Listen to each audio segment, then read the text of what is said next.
Hey yo, what is up YouTube? It's your boy Mansky here, back again with a delicious video, and today we're going to be watching some casual Geographic, okay? Which obviously you know what the channel is already. Come on, he got like 3.5 million subscribers. Come on, y'all, I'm pretty sure y'all know him by now. But obviously, with all that being said, though, today we're watching a video that's called Why This Might Be the Most Disrespected Job on Earth.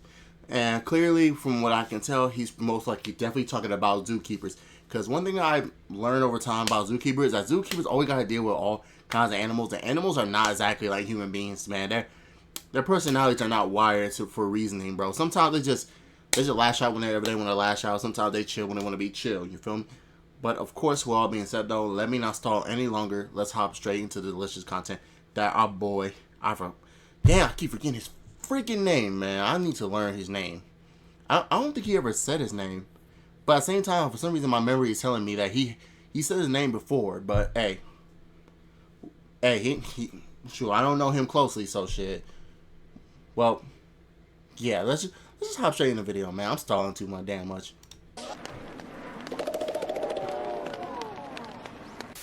So there's a lot of talk about man versus bear. Would you choose the man? Would you choose the bear? How about we talk about that time women chose gorillas? This is Shabani. Shabani is a 27-year-old living in the Hiyashiyama Zoo in Nagoya, Japan, where his face card went. I'm gonna keep it 100% real with you. When it comes to the women that will choose a bear over a man, I'm sorry, but let me see a woman go into an enclosure and hang with a bear. I'm bet you 10 out of 10 that bear is gonna maul her to death. And guess what? I hope somebody takes some photos. I want to see him. Went viral and caused a direct increase in the number of female visitors. Call him George the way he had these women curious. Last name Clooney, because that's the main guy they compared him to. Oh, and if you couldn't tell, Shabani's also a 400+ pound primate with a perpetual pump. Not only that, he's a loyal husband with 2 wives and children. That's a family man being lusted after. Some of the words used to describe him were punky, heartthrob, metrosexual, spornosexual. I didn't even know what that meant. Nigga, I don't think that's a word. Quote, would you go for a romp in the jungle with Shabani? Huh? A sinful liaison, that's harambe. Had women hot bothered, that's femme flambe. Call Susan B. Anthony the way he had women showing we up need to Jesus the cold. more Just than kidding. Real ones know gorillas ain't packing anything but. Bro, why you up there showing that ass? Looks transcended the laws of nature. I didn't mean it like that, y'all. I didn't mean it like that. But dog, we do not need to see the animals in these awkward ass poses, bro. We do not need to see a gorilla's dump truck. We do not need to see that. If I had a nickel for every time a woman's feelings towards a gorilla made headlines, I'd have 2 nickels, which is too many more than I should have. One woman was a frequent visitor at the De Blijderp Zoo in the Netherlands. English? And her favorite was a silverback named Bakito. Up to 4 times a week, she'd find him, make direct eye contact, and smile. I'm not even gonna explain how much of a gorilla middle finger that is. No, that was tried to warn her, but she didn't listen. Her and Bakito, they had a connection. Oh, they connected all right. One day she smiled again and called him constipated because Bakito was not letting that shit slide. Bakito broke out and would proceed to put the beats on her like Afro music. And he jumped over a water-filled ditch to do it. Gorillas hate water. Bakito was fed up. He was calmly escorted back home where he lived well for another 16 years until he passed away in April of 2023. His get back on his biggest fan / op was immortalized as a word of the year. And the woman, who I originally felt bad for, apparently didn't get hit hard enough. Around so if y'all don't know, my first aspiration in life was to be a zookeeper. Fuck around, you find out. I even had a state-of-the-art custom virtual simulator to prepare. She clearly had no idea what she was getting herself into. For reasons. But this video is going to be about kept that behavior to a minimum. Like as a zookeeper, the weird stories, the dirty secrets, and the random the average person would probably know nothing I forgot. about. Like, what is the most dangerous animal in the zoo? Like, actually, the answer just might surprise you. Actually, probably not. Born Free USA has a database where you can look up incidents involving exotic animals in America, and if you search up animal attacks by any species in any state in an AZA accredited zoo, you'll see that the #1 culprit are big cats. Because out of 101 recorded injuries, they caused 46 or 38%. Elephants were second at just over 17%, but if Bakito proved anything, it's that a lot of them had it coming, which is probably why primates earned bronze in brutality at 14%. Reptiles like Komodo dragons and bears like pandas got just over 4% each. 9% were marine attacks by animals like orcas, dolphins, and stingrays, and the remaining 13% were just other. Other being something like a kid falling into a rhino enclosure or a woman climbing into a giraffe pen and nearly getting kicked off the census. Now, take it with a grain of salt, because I thought for sure zebras would be up there, but they weren't even on the list. And I know for a fact at least a couple should. But these are attacks. True. I want to know what zoo's most likely to put a halo on my head. Well, in the same database, if you looked at every time a person got put on a shirt at a zoo, accredited or not, big cats did it over 40% of the time, with elephants at a hair under 30, and surprisingly, bears barely even scratched at less than 9%. But here's the thing, if you look at non-accredited zoos, the big cat number grows to 47%, with bears and elephants at 16 apiece. And lastly, in accredited zoos, elephants actually took the lead at 47%, big cats were the suspect 33% of the time, and bears weren't even on the board. So if you're a zookeeper at a zoo that actually has this stuff together, statistically, if there's any animal that erases you, big cat being big cats, bro. An elephant. And if the zoo what the hell? What the? Hold up. Yo, is that? Yo, I'm telling you, bro. At first, no, I'm pretty sure that's what I see. Is that a man having his head shoved up an elephant's ass? I'm pretty sure that's a man having his head up an elephant's ass. Best believe a big cat might be your I don't want to know how you got your head in there. If it does happen, it'll probably be your fault or your co-workers. Now, if you work at a zoo long enough, eventually some animal's gonna escape, whether it's a minor inconvenience like a bunch of meerkats or a code red dead to rights and murk on site like a chimpanzee. It's gonna happen, and the best reaction is proaction. So some zoos do escaped animal drills, but instead of actual animals, yeah. One Japanese zoo will have workers cosplaying as an animal taking a cue from Madagascar and breaking out. Thank God, because I'm not even going to tell you what I thought this was. What the hell? But it's a pretty harmless way to remind everyone what to do when an animal gets out. That being said, this would be a tragic time to not be sober at the zoo. But what animal's the most likely to escape? In my I'm going to be honest, is it just me or, like, I know I'm not the only one thinking this. Like, what happened if a real animal actually broke out during one of these drills and for some reason, the animal just had a lot of pent-up aggression, you know what I'm saying? A little bit of fluctuation. And decided that he needed to release his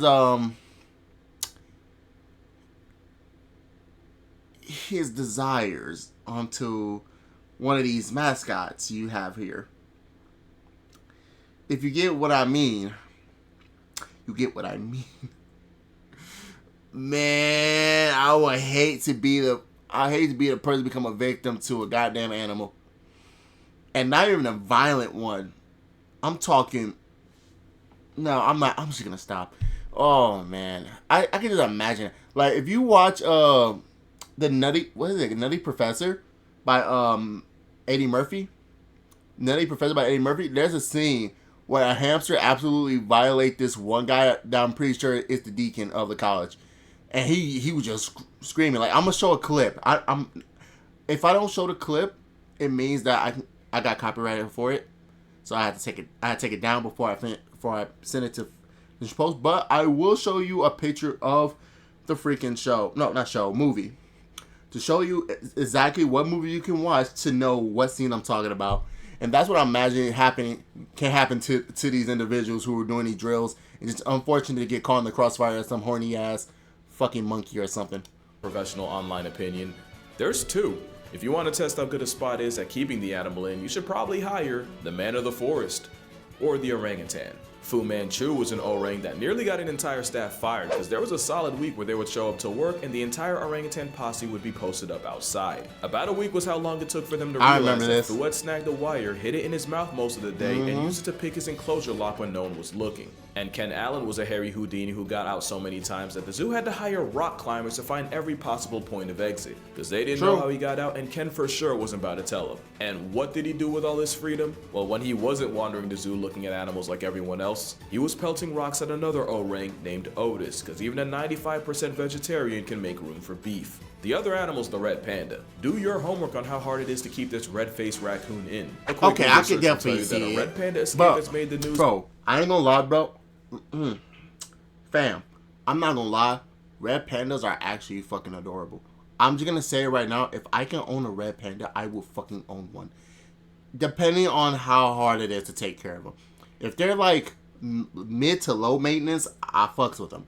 If they're high maintenance, I fucks with you, but I'm gonna keep you at the zoo, buddy. I'm so sorry, but I love you. You look cute. You're adorable, but I just can't. I just can't do a high maintenance people, let alone animals.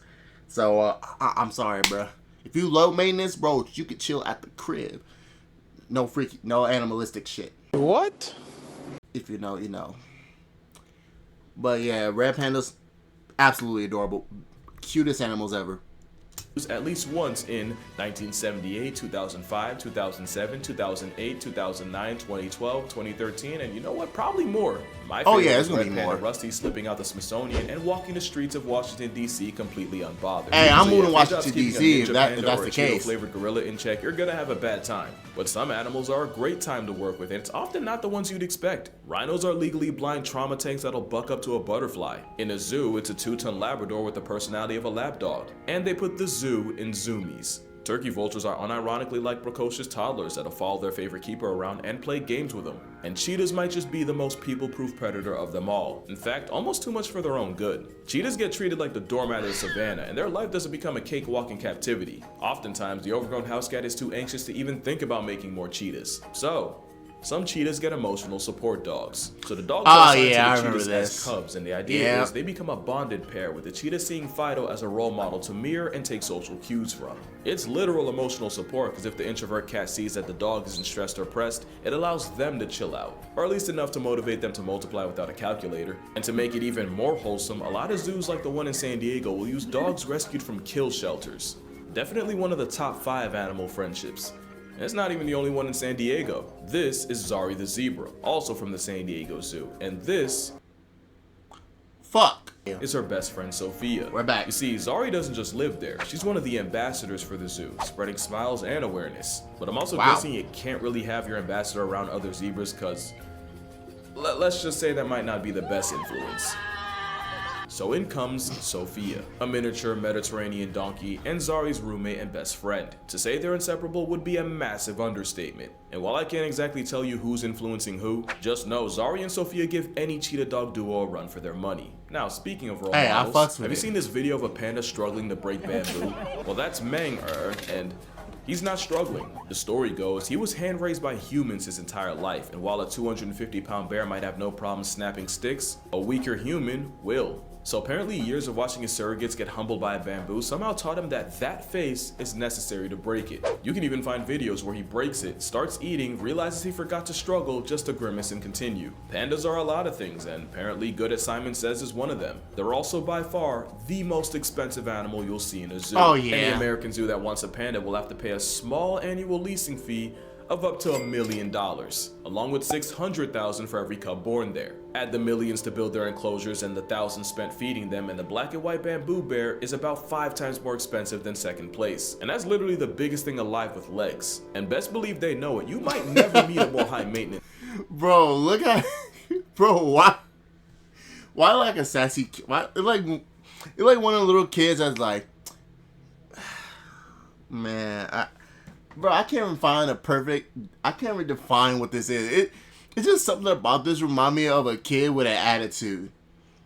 Like I don't want to eat mac and cheese. I want Lunchables. It just reminds me of a kid that's for some reason decided, you know what? I'm gonna get a little bit. How should I say it? How should I put this? Today I'm feeling like a menace. I feel like I should be getting what I want. Or this is like a type of child that literally is trying to be a smart ass. Literally a child that's trying to be a smart ass. It's mammal. In 2014, the Chengdu research base set up a live stream so viewers could watch expecting mother. Oh, these names are killing me. Hin bring another panda into the world. It was then canceled after it was discovered she had faked her pregnancy. Somehow the same animal that got its brain nerfed by nature figured out that if they can play pregnant even after the hormones wear off, they can finesse preferential treatment. And they're not wrong. Any future mother pandas are moved to a single with AC, they get round-the-clock care and more fruits and bamboo. Quite frankly, I don't blame the bears for working smarter. But it gets even crazier. Did you know pandas can be bougie? Mei Lun and Mei Hun were 2 pandas born and raised in the Atlanta Zoo, but were sent back to China in 2013. The only problem? They refused to eat any traditional Chinese meals, only American. They were not rocking with the what with thou. They wanted biscuits and cookies. And pandas aren't even the only ones to pull some stuff like this. Japan's Akone En was used to feeding their residents aji or Japanese horse mackerel. But thanks to inflation, they decided to cut costs by switching to a cheaper alternative, Saba. And wouldn't you know, the penguin with king in its name was not about to eat like a peasant, since them and the otters refused to substitute. You see, that's the part of zookeeping they don't tell you. All that time spent preparing fish, slaving away while the stench of your profession dents your social life, just for an uppity tuxedo chicken to choose hunger strike. Man, you know they don't get paid enough for that. Literally, the only compromise was mixing like, hey, yo, man, give me what I want, or we gonna have some fucking way problems. More high maintenance than others, but some are too difficult give to me what I want to eat. Think about it. Think of all the zoos you've ever been to and try to see if you can come up with any notable absences. Okay, time with any non-existent zoos. Think about it. Think of all the zoos you've ever been to and try to see if you can come up with any notable absences. Brother, I grew up in Milwaukee. Milwaukee zoos have plenty of times where you go and visit animals and the animals are not there. That happens quite often. If that's what if you're saying how many times I've seen go to the zoo and animals were absent, that's quite common from my experiences. That's quite common. Okay, it all depends on where you were. When's the last time you saw a moose in a zoo? For a lot of y'all, including me, None. Probably never. You've Never. Probably seen bison, bears, bobcats, cougars. Y'all know I could speak on wolves. But no moose. Why? Moose have specific diets, they're built like a tank and of course eat like one, and really you can do everything right. They can still pass tense in a few years. And apparently feeding an antler warrior that can't even survive a president's term is a bad investment. So are leopard seals. You'll likely never see the opportunity in the zoo. Narwhals. Bro, I saw the eyes of that leopard seal and I'm like, oh hell no. And make it worse when he's showing the motherfucker he's trying to eat a camera underwater. What? Bro, leopard seals are not to be fucking played with. Can literally die of social anxiety, so they're out. Tarsiers sometimes seppuku themselves in captivity, so that's a no-go. And they say dietary restrictions are why proboscis monkeys are rare in zoos. I call bull shark. It's definitely because schnazi might be the most inappropriate animal to take your kids to see. And yes, my head's here for a reason. I'm not about to catch an age restriction over an overexposed lipstick dispenser. Or they could just use fake animals, because it's not like that hasn't happened before. In 1987, a zoo in China was exposed for painting a sun bear and presenting it as a panda. That's a sun bear, by the way. In 2018, a zoo in Cairo did the same, except they had a donkey and zebra face. 2013, and we're back in China, except this controversy was about their resident African lion. There's a lion. Did y'all even try? That's not a fucking lion. The preacher story is. These dogs are advertised as panda dogs. They're just dogs, okay? You can clearly tell they're dogs. Anybody who has a fucking dog know that's not a dog. Not having actual pandas. You know, if I took time out of my day and spent my hard-earned money to go see a panda and got this, I'd probably go and spend more. Man, they got pandas from Temu. I can't even be mad. So obviously people are usually happy to see animals at zoos, but that's true. Wonder how the animals feel? Well, someone did, and a study from Nottingham Trent and Harper Adams University studied over 250 animals in zoos to see how their behaviors changed around human company. Using hours of observation and research, they found that the animal most excited to see people at zoos, and I really hope this is true. Here we go. I hope you guys love your new Anderson 400 series windows. You know I have these same windows in my own house. They're amazing. Were elephants. Elephants showed the most positive reactions to large groups of people, becoming more active, more playful, and overall seeming to have a better time when humans were around. The other people-happy animals included cheetahs, jaguars, penguins, grizzly bears, polar bears, a cow called servals. Wait, I thought when it comes to bears is if it's black fight back, if it's brown guy on the ground, if white lay nose power is gonna be your final hour.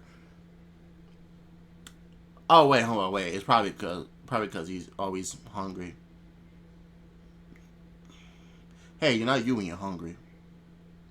You know that, right? You're never you when you're hungry. So make sure you grab something to eat. Relax. And grab your favorite comic book. For all my comic book nerds out there, okay? Damn, bruh. I need to get more issues of that. And black-tailed prairie dogs. And on the other side, the animals that seemed to like human company the least were hedgehogs, ostriches, marsupials like kangaroos, ungulates like giraffes and antelopes, and probably most random of all, the tuatara. They have 3 eyes and apparently none of them want to see us. As for the rest, the vast majority of animals had no reaction. The study does raise an interesting question, and that's how the pandemic affected zoo animals. Believe it or not, some animals actually started to miss people. The worldwide panoramic left elephants confused and disappointed, birds like kias and cockatoos missed the attention, and you even had apes like chimps actively looking for missing visitors. And while the shutdown gave us gems like penguins exploring empty aquariums, or a sea lion getting introduced to a tegu, by far the best story to come out was what happened in a Japanese aquarium. You see, the eels in Tokyo Sumida Aquarium were used to people, but the pandemonium turned them back people shy, and those same eels would now hide in the sand whenever a worker or someone would walk past. The problem is, that made it almost impossible to check up on them and keep them healthy. The solution was the aquarium asked people to FaceTime their eels to refamiliarize them with people, like some exposure therapy. There was a legitimate time where you could have gone on a date with an antisocial eel, and the worldwide Panera brought a lot of bad, but this was definitely a bright spot. But now, zoos are back open, so here's some hacks to get the most out of your experience. Animals are going to be most active on cooler, cloudier days, and they usually peak as soon as the doors open. Also, you're going to want to aim for a random weekday, since the less crowded the better. Try it. If you can be there the next overcast 10 a.m. on a Tuesday, I swear you'll see a different zoo. And if you're a cat person, you might want to wear some Calvin Klein. No, seriously, the Klein is a favorite for cats of all kinds, from cheetahs to cougars, from lions to leopards. In fact, researchers have caught wild jaguars on camera by dousing the trap in obsession for men. So next time you're at the zoo and end up in big cat country, go ahead and spritz some of the Klein and see what happens. But yeah, that's gonna do it for this video. I imagine I'm gonna get a couple comments disappointing to me for not blasting zoos for 15 minutes, that I can't possibly care about animals if I still go to them. Here's my take. I've always said that zoos are capable of a lot of good and a lot of bad, but a lot of them are an invaluable resource for conservation and awareness. And while I agree, there are some species that are just not built for zoos. A majority of them are there because they literally would be worse off in the wild. Przewalski's horse was basically halfway down the grave, but it was the work of zoos that helped bring them back from the brink. Same thing with the California condor, and about a dozen more. And spare a thought for zookeepers. Are overworked, underpaid, usually overqualified, and like I said, the smell isn't just something they leave at the office. Not all zoos are created equal, and it's at best lazy, and at worst almost dangerous to put them all in the same boat. But I'ma stop yapping, drink water, hug your mother, support your local zoo, just make sure it's accredited. Matter of fact, give a zookeeper a hug, who knows how much they need it. And I'ma see y'all in the next one. Okay, alright, that was a good video. Alright, I'm gonna be honest, just as usual, he always feeds us some good information. So I'm glad that I got to watch this video. So, hey, all I'm saying right now is that imagine being a worker, you're doing drills, and they like, yo, don't look, like, I'm looking at the guy on my phone. like imagine you literally just chilling, and then before you know it, the coworkers just be like, yo, whatever you do not look behind you. What? Oh shit.